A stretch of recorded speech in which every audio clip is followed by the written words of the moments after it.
So in this video sequence, I want to show you the transformation of this horse who's in a bit of a muddle at the beginning, and then he resolves his issues and he feels comfortable.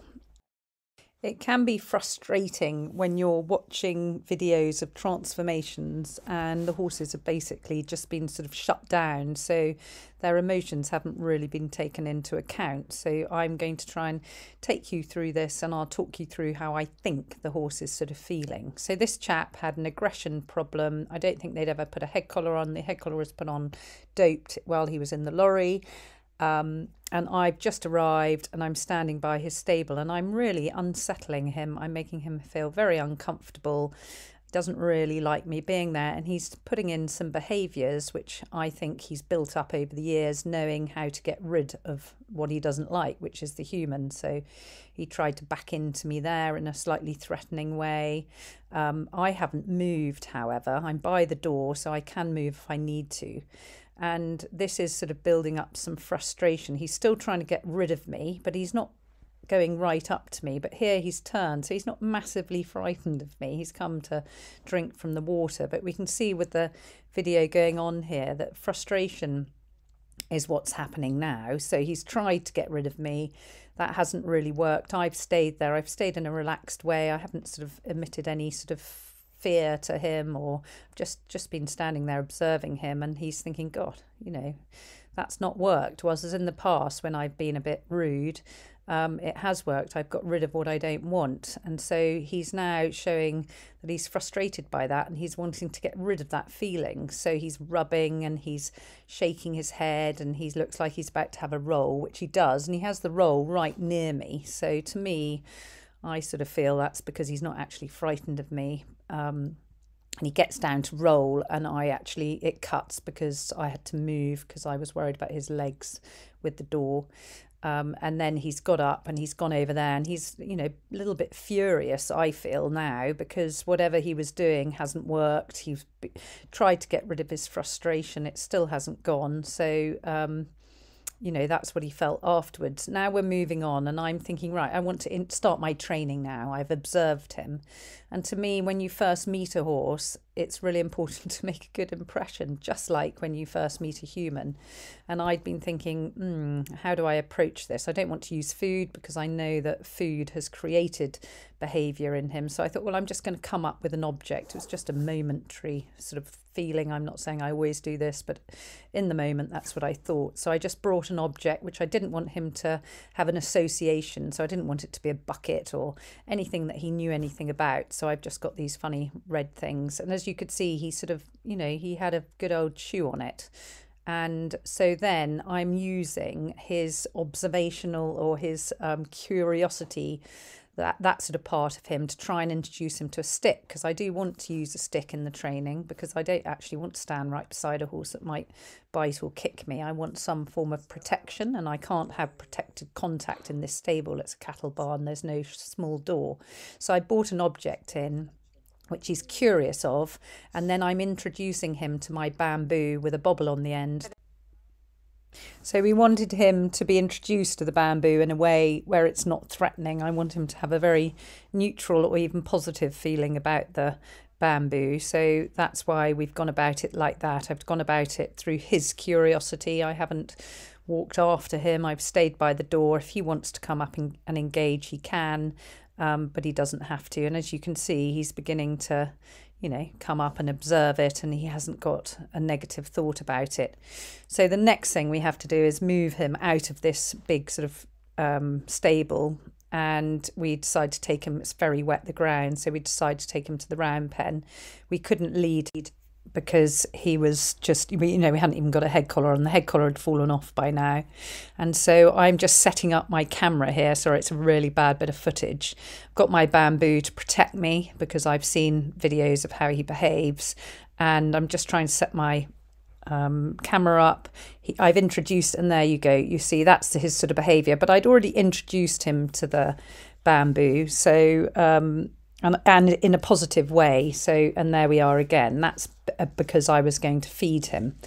and I'm standing too close to him. So I'm using my bamboo as a protected contact. I don't have protected contact, so this is how I'm doing it. I'm using the bamboo. I'm not hitting him with the bamboo. I might touch him with the bamboo, but it's really not meant as an aggressive thing. So that wasn't really working. So what I'm doing now is I've got feed in 2 buckets, and I'm just saying to him, no, you can't come to this bucket until you have a nice feeling about you. So I'm just going to stand there, keep him off the bucket, and then I'll chuck a nut in when he's giving me some behaviour I like, move away and let him eat it. Now he's got 2 buckets, so the bucket's got chaff in them, so he can go to either bucket.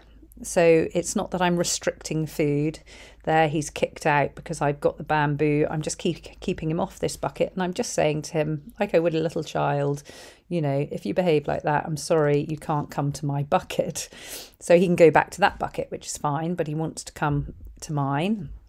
And I'm feeding him a cob nut, and there's a chaff in the bucket. So there's a slight difference of food value, but not really very much. So there, he gave me a nice behaviour, so I chucked the cob nut in. Now here I'm coming in with a bucket, so it's even more difficult for him because he's like, well, you've got a bucket in my hand. I'm used to getting what I want when I see a bucket. So I'm just really saying, no, you're really not.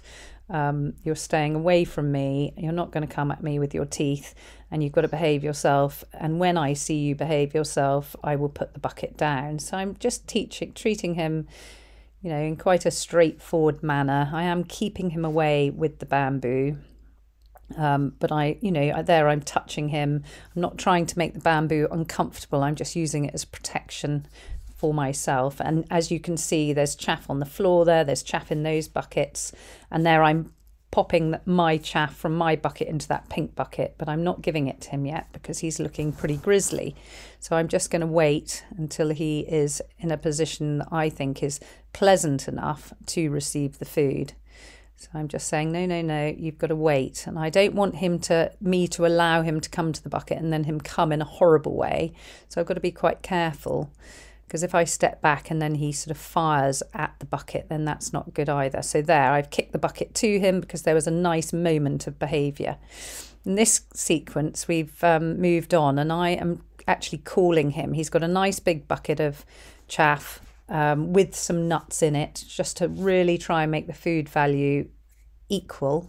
And I am just waiting until he's giving me a nice behaviour, and I'm calling him. When he looks at me or takes a step, I'm now able to go up and feed him with my hand. But as you can see, I'm carrying my bamboo still, and I'm carrying my bamboo for a reason, and that is because he is apt to be quite unpredictable. So he might go and lunge at me, and I just want to feel protected.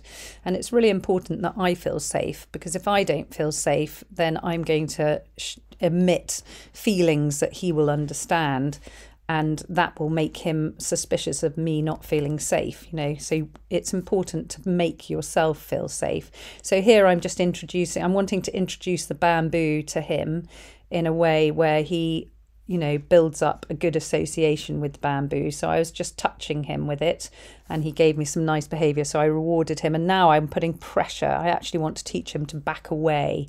So I'm putting a bit of pressure, but I'm not escalating it particularly. I'm just trying to wait it out and just see if he will step off that pressure a bit. And he has shown frustration, and, he's got a bit cross, and now he's moving so that I can't put the pressure on. He's sort of moved off to the side. And so I'm now sort of getting myself where I need to be, which is in front of him, because the bamboo's not very strong. And as you could see then, he was, looking fairly snappy with his teeth. But I'm going to keep that pressure on him, keep it low level. I don't need to escalate it. He's already uncomfortable about it. But I do actually want to achieve my goal, which is to just back him up a step. I do need to have control of this horse because, you'll see further on as well, he's still got behaviour that is really not very pleasant. So there he gave me a nice, very small yield to the pressure, and I just rewarded him for it by throwing the food in the bucket.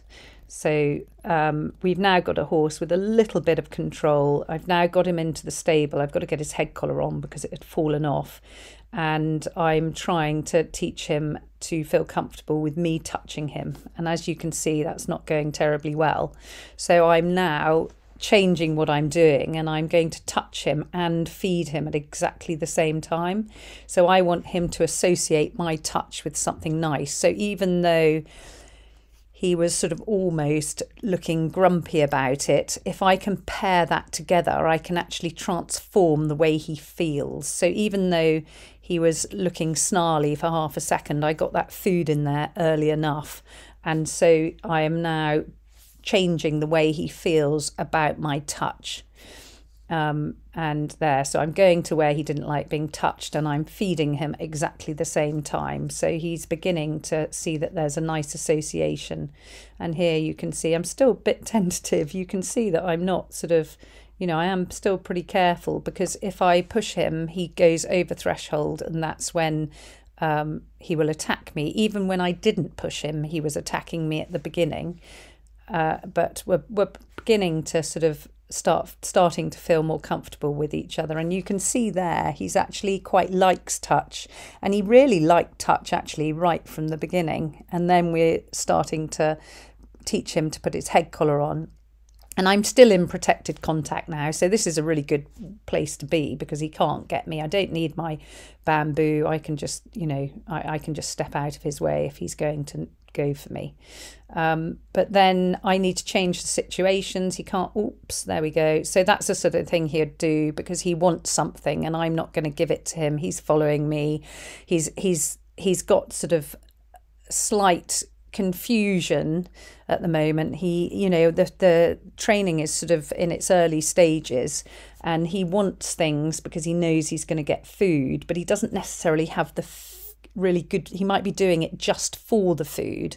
And this is what you'll see in this bit of training, is he's coming in here because I've taught him to come in between the bales. So he's doing this because he knows he's going to receive food. And so you see that I come unstuck in a minute, and that is because he is doing this because he is doing it for the food rather than because he actually feels good about it at this stage. But you can see I've got him free. I've never made him. I haven't even got him on a line yet, so I've never made him do anything. But still, even training with food, you can get yourself in a pickle, because I'm now stroking him. He looks like he's fairly comfortable with it. This is the first or second time I've had him between the bales. It's very new bit of training here. And I'm just trying to reward what I like. I'm trying to reward calm behaviour, but I'm still a bit insistent there. And you can see he doesn't like me being insistent. He's like, he wants the food, and I'm saying, no, I just want you to do, I'm just wanting him to step forward a little bit. And because I'm being a bit slow and he wants the food and he's now frustrated, he's gone up to go for me. So my natural reaction is, you little sod, why are you still doing that? But actually what I've got to remember is that I'm pushing him too much, because he wants the food. So he's doing what I want him to do, but he's not really feeling it yet. I'm still going too fast, even though I've given him choice. And I'm being predictable and I'm doing all those things, I feel, not too badly. I was still asking him too much. I was standing on those bales. He was coming in because he wanted the food. And so I didn't have him far enough under threshold. His sort of arousal levels were too high. So I've had to go back and say, okay, I'm wrong here. Let's calm it down. And I am feeding him, but not very much. I'm just trying to allow him, and you can see he likes the touch. So I'm trying to make myself quite small and not be quite so imposing on him here, and just have a bit of quiet gentling time, because the thing with being a horse trainer is you're doing this for a living. So you do have pressures. So that's often why you do have these very dramatic videos of horses going way over pressure, and humans putting a lot of pressure on their horses, because it's pressurizing when you're working in a, when you've got your own business. I do feel the pressure, but I've learnt that my pressure. I must manage my pressure and I must shut that down. If I'm feeling sort of under that, I must speed up. In actual fact, I need to speed down. So that's what I'm doing in this sequence, is I'm just saying, okay, we've gone too fast. That behaviour has come back again. So this is where he was particularly bad, was coming into this pen, and he hated my hands moving. So I am actually now going through this. I want to be able to move my hands, but I don't want for him to move me too much. So I've got the door there to protect me, and I was just waving my hands very quietly at him and waiting, you know, and I was ignoring the bad behaviour so that the association would change and he would then walk away from me. So he did find this part of the training difficult. When I was by the gate coming into this barn, he was particularly aggressive. But I've got to try and stand my ground here. I don't want to do anything negative to him, but I just don't want that behaviour for him to get the reaction he wants from me, which is for me to move. So I'm quietly standing my ground and I'm holding that head collar while I stroke him, because I don't want him to bite me in the face. You know, he has the potential to bite me in the face. So I'm holding that head collar just to protect myself. So you can see the work from the last clip has really helped. I don't have the bamboo. I'm feeling confident enough not to have the bamboo. I do have the head collar on and I've got a rope on it. So I do have some, you know, protection, but he's really beginning to feel a lot more comfortable and he's enjoying that moment. And he's had some intense training. So these sort of clips are getting away from the intensity of the training. You might think it's really difficult, him loading, and this is the first time he's loaded ever without dope, but he's quite a bold horse. You know, he's not actually that frightened of things and he quite enjoys the training. So to me, this is a bit of time out for him. He's spending time with me, we're learning something new, but it's not sort of so intense. I'm not sort of working on the thing that he finds difficult. I'm working on the things that he finds easier. And that's the same with this. I mean, this is it's pouring with rain, poor things, and we'd been out riding, so they were cold and miserable. And I wanted to call him out of the, through this puddle, and he was struggling with it. You know, he trotted off. He's like, wants to come, but he can't quite allow himself. So I'm just marking the behaviour I like, rewarding it, and I'm calling him. I always call them. I want them to come when they're called. And you can see here, he's like, oh, I'm a bit worried about the water. So that's a really nice sort of training exercise, going away from his initial problem. And then we're moving on, and actually to do his legs took no time, took relatively a very short time, because I'm beginning to make him feel good about what's going on around him. So there's the anxieties are going. Now the anxieties, with him, are they fear? Were they frustration? What were they? I don't know, but there was something that made him, want to bite me or attack me or whatever it was. So by the time we get further in the training, you train less, because your horse needs less training, because he genuinely feels more comfortable about me and what I'm doing. I've actually got an injured shoulder, so I look a bit awkward, and I'm protecting myself a bit because I can't move my left arm. But I feel totally relaxed doing what I'm doing. You can see there he's totally relaxed. And that isn't because I've trained him massively to pick his legs up. It's more the work I did before I picked his legs up. He genuinely feels comfortable around me now. He doesn't worry about what I'm going to do, so he's less defensive. So the whole, just our whole companionship has improved, and we're both feeling happier about each other. So then this is the first time I've ever asked him to walk down here. He'd been in the round pen for days because it'd been so wet. He hadn't seen grass probably for 6 days. And so I'm calling him down here. He's stopping for something to eat, which is totally fine by me. This was just, I just thought I'd better do a shot showing the owners that he had now improved, and I hadn't really done many shots like that. So he's having a munch on the grass, no problems at all. And I'm calling him to me. He comes to me, and it's just me just I'd never kissed him on the face before. It was, I mean, this is awful because all these videos are to promote me and my business. And so this is just me showing people that there was a horse that was trying to attack me, and now I'm quite happy to kiss him on the nose. And what I really like, so this video here is really interesting. It's all within the same few minutes, but he's happy to put his head up. He's happy for me to kiss him. He's happy for me to, and then he wants to go back to eat the grass, but he expressed it to me in such a nice way. He just said, no, Connie, I now want to eat the grass. There was no malice there whatsoever. So I really, really like that clip. So what I always forget to say on these videos is I'd love it if you subscribed. I'd love to sort of build up a tribe of people who want a really balanced approach to horse training. I use positive reinforcement, and, I still use pressure on horses. I don't, I treat them like I treat my children. I always say that. But, if my children need a bit of the home truth, I'll give it to them. But I treat them with care and respect. And if people want to watch, then I really want to make these videos. And I also am doing these online courses. That's the whole reason really why I'm promoting the business, is that I want to really share with people how to train horses in a different way. I've got some amazing people on my courses, and I think they're really enjoying it, and I'm loving teaching this sort of, it's a different approach in the fact that I use alternative methods. I'm not sort of stuck on anything though.